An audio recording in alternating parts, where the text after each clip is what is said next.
Welcome to One Chemistry. This is 365 Chemistry series. Daily one question for you.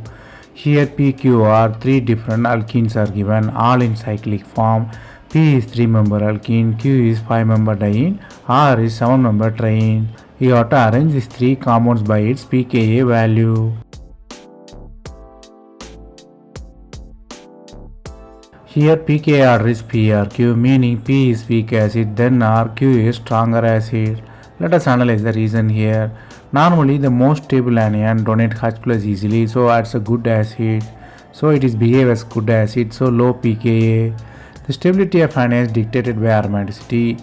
Aromatic will give more stability, then come anti-aromatic, and destabilization by anti-aromatic. Let us analyze PQR. All will form anion. The resultant anion is P is anti-aromatic, it highly unstable, so low acidity, high pKa. If you look at the Q, the compound is aromatic, lose H plus easily, so highly acidic, low pKa. R is interesting, after losing of H plus, the ring size is bigger, so it always out of plane, and anion also tetrahedral, so it's a non-planar compound and it is non-aromatic. So it has middle order acidity.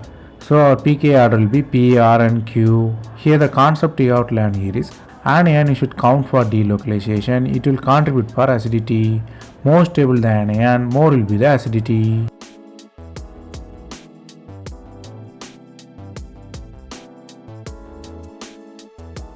That's all from this video. Thanks for watching.